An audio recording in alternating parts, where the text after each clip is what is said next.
خودی گازن دامل سر هندی اوه فر دورو برد ما هینید بینن فرعت ما همیت هاتی محل همیت هاتی نت چه کرن و سقبری کرن بس فرع ما هینید بینن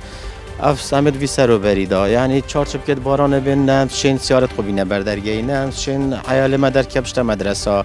یعنی همت عذاب دا ما گلک جارا مراجعه جیت کرین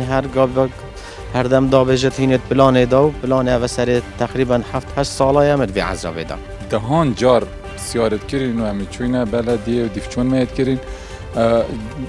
وقتی که گفتم فرع وب تنینه یت پشتیجی کن فرع وب تنینه یت پشتیجی کن ام نشینی وب تنی چیکن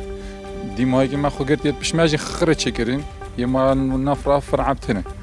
بجاست نظام بوچی نهان گلک جرات چی مراجعه کن دبیشنامه سبب و ما پارت مقاولیت گیرو کرین لام مقاول چناکت و امجش بر مقاولی نشین بو هوا چکن و امد بوینا تحیت هر دو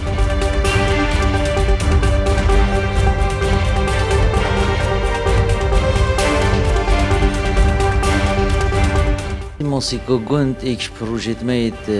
وزارتی بونید 2013 بو شرکت آواز کرد بو و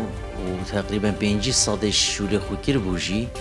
بس پشبر قیران عبوری و راستاندن پروژه ها تگیرو کردن حتی نکنه هاتی دست بگیرن و هکه بهت دست بگیرن او فرعت مانجی انشالله دی تمام بنهیم وزارت بریار اگدا بو که مقاول بزبر نسر شولیت خوبه سلفاد دینه بس هنده شولیت ایداری کد ندره کدا او جی چه بون هکو پروژه راستی های من چه توقف ندانه توقفت رسمی که نکب ند غرامات تأخیری دا بجا اف شولك إداري يولي كيركو مقاول نكيد غرامات دا باعتبار توقف نينا بجا حتى فان آريشت إداري حل بن إن شاء الله دي دست بكينا